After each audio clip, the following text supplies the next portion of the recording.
Hello students, good morning. आपने पिछले part में डीएनए के जैविक गुण पढ़ रहे थे, भौतिक गुण उससे पहले वाली वीडियो में पढ़े, और जिनके अंदर आपने डीएनए का अतिकुंडलन पहला पॉइंट था, दूसरा क्षार युग्म और तीसरा डीएनए प्रारूप आपने पढ़ा था। डीएनए अतिकुंडलन बहुत अधिक होता है और कोशिका के न्यूक्लियस में रहने के लिए ये क्या करता है, अपने आप में बहुत कुंडलन कर लेता है, बहुत छोटा हो जाता है, ठीक है, जिसे हम क्या कहते हैं, अतिकुंडलन कहते हैं। क्षार युग्म आपको पता है AGTC है, इन दोनों के मध्य में डबल बॉन्ड और ट्रिपल बॉन्ड पाए जाते हैं, हाइड्रोजन बॉन्ड पाए जाते हैं। और तीसरा पॉइंट था अपना डीएनए प्रारूप, ठीक है, इसके बारे में आप लोगों ने पढ़ लिया पिछले पार्ट में। आज के पार्ट में आप खांच के बारे में पढ़ेंगे कि खांच है क्या। और मैंने पिछली वीडियो में एक डायग्राम बनाया था इस प्रकार, ठीक है। देखो ये क्या है, ये खांच तो क्या है, बड़ी है, और ये खांच क्या है, छोटी है, ठीक है। तो ये क्या है, ये खांचे हैं, और इन खांचों के अंदर क्या होते हैं, डीएनए बॉन्ड प्रोटीन होते हैं। क्या होती हैं, डीएनए बॉन्ड प्रोटीन अर्थात डीएनए प्रोटीन बंध स्थल होते हैं, ठीक है, जिनसे क्या है, जो और कोई भी डीएनए है या और कोई भी जो क्षार युग्म है वो इनसे आकर क्या करती हैं, जुड़ती हैं, ठीक है। तो खांच पता लग गया, खांच क्या होती है डीएनए के अंदर, और इन पर क्या होते हैं, डीएनए बॉन्ड प्रोटीन्स होते हैं, ठीक है। और ये खांच छोटी और बड़ी दोनों प्रकार की होती हैं। तो देखते हैं कि खांच के अंदर क्या क्या है। देखो, दो कुंडलित श्रृंखलाएं डीएनए को निर्मित करती हैं, ठीक है। कितनी श्रृंखलाएं, दो कुंडलित श्रृंखलाएं डीएनए को निर्मित करती हैं, और इन कुंडलों के कारण डीएनए में खांच उत्पन्न होती है। जैसे ये दो कुंडलित श्रृंखलाएं थी और इनको मैंने आपस में मिला दिया, और जब इनके डीएनए का निर्माण होता है तो इसमें क्या है, खांच का निर्माण भी होता है, ठीक है। समझ में आ गया। डायग्राम में मैंने आपको पहले बता देता, ये खांचें छोटी व बड़ी हो सकती हैं, ठीक है। जो इधर वाली खांच है ये क्या है, बड़ी है, और इधर वाली खांच क्या है, ये छोटी है। फिर ये इधर वाली क्या हो गई, बड़ी हो गई, अब इधर क्या आ जाएगी, फिर छोटी हो जाएगी, ठीक है।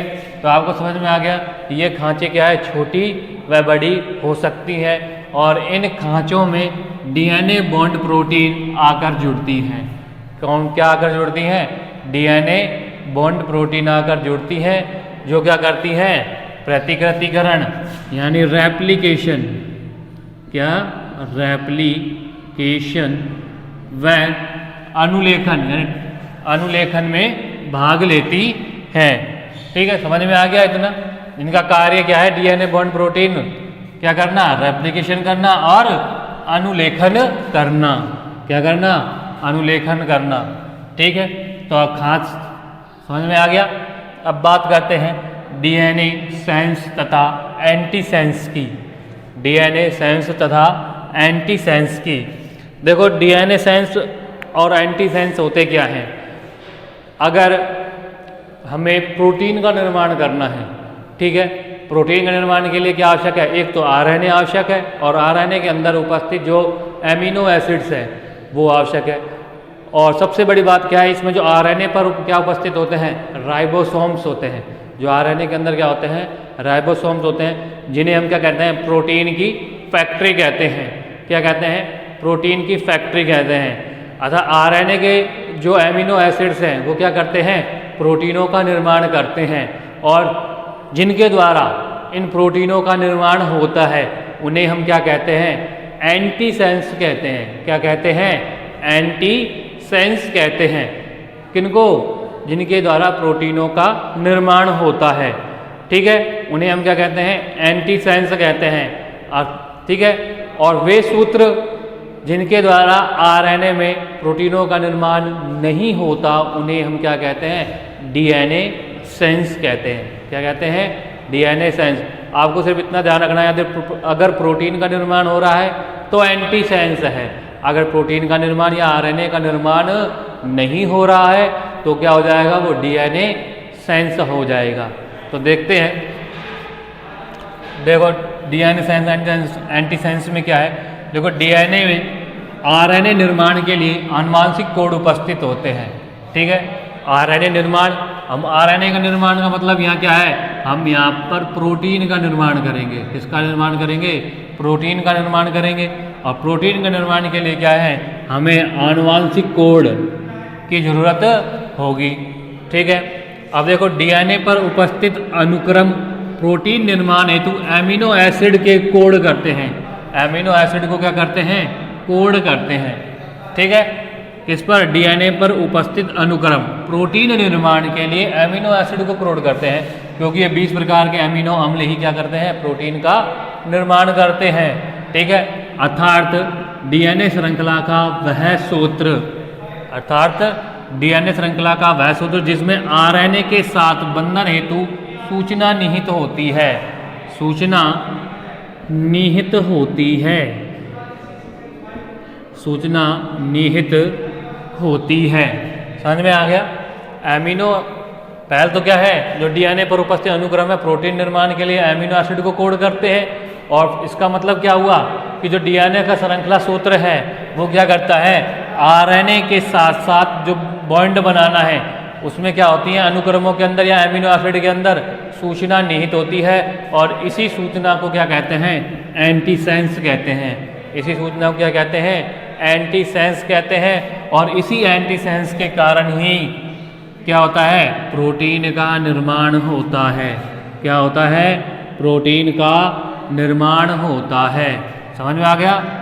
मैं आपको पहले ही बता रहा था कि एंटीसेंस का मतलब क्या है, हमें डीएनए के अंदर प्रोटीन का निर्माण करना है।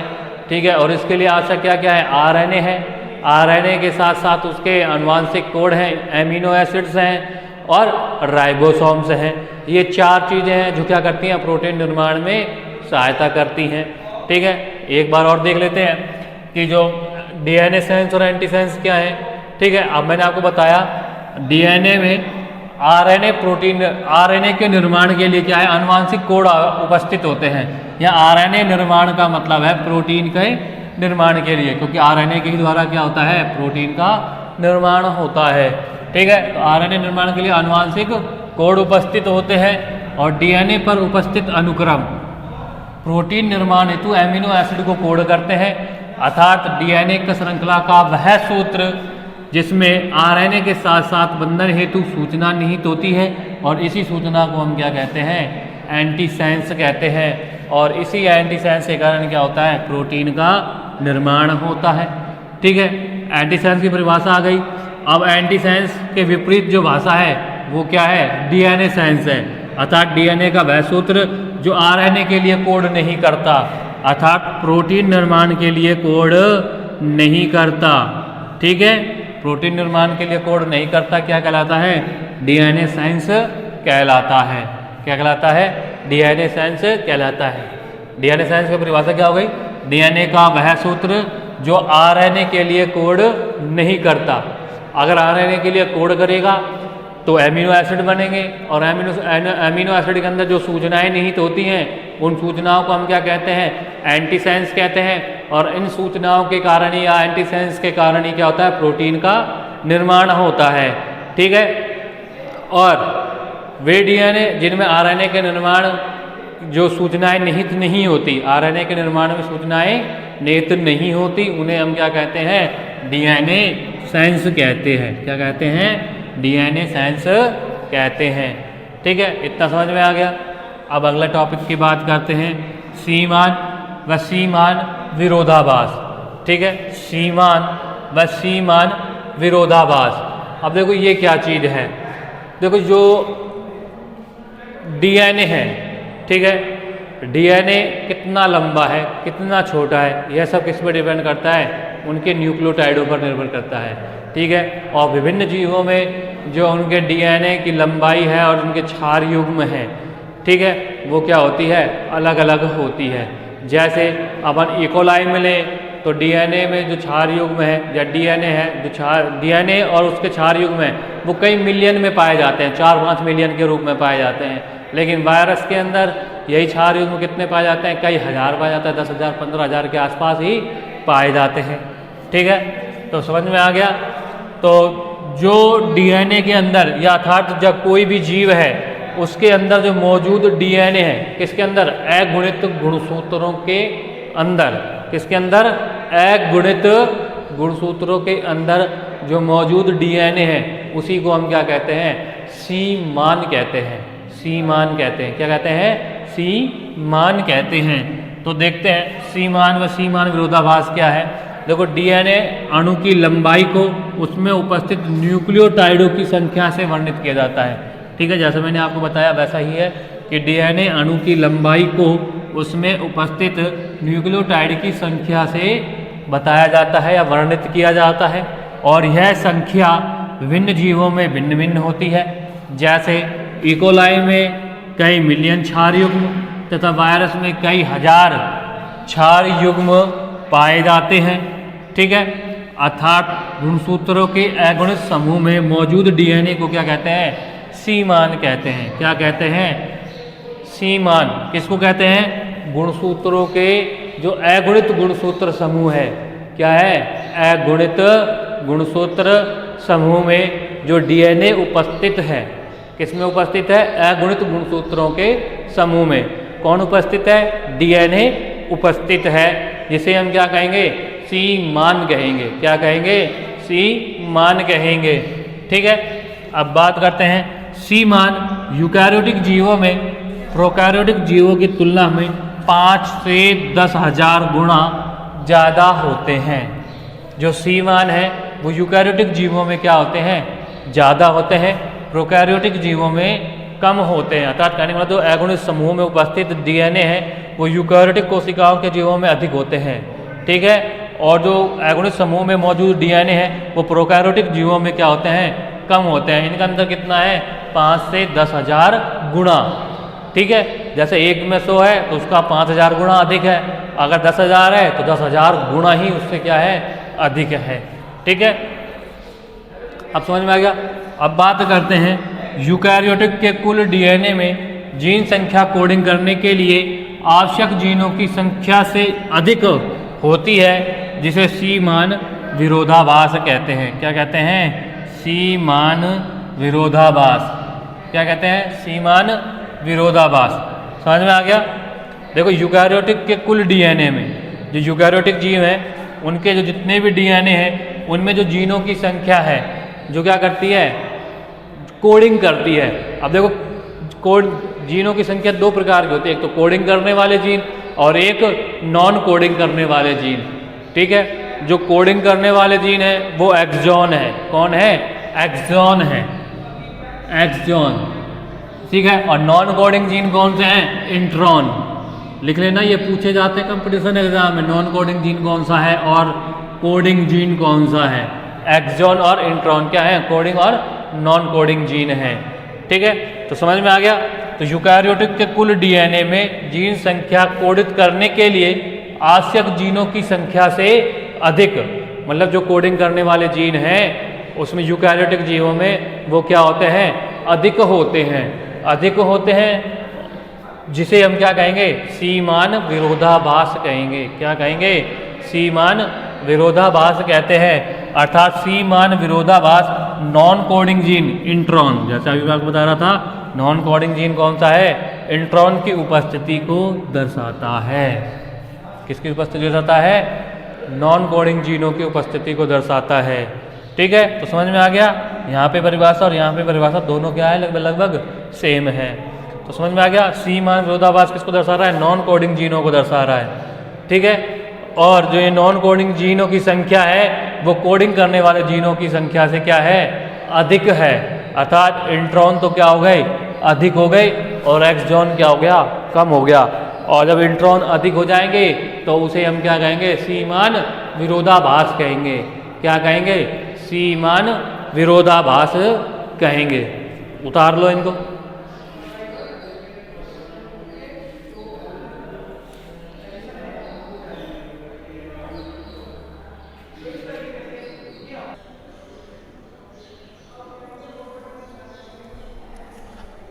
अब अपना अगला पॉइंट आता है डीएनए की बहुश्रृंखला, मतलब डीएनए पर आपको पता है डीएनए की कितनी हो अधिक श्रृंखलाएं बन जाएं, एक श्रृंखला से अधिक या दो श्रृंखलाओं से अधिक डीएनए का निर्माण।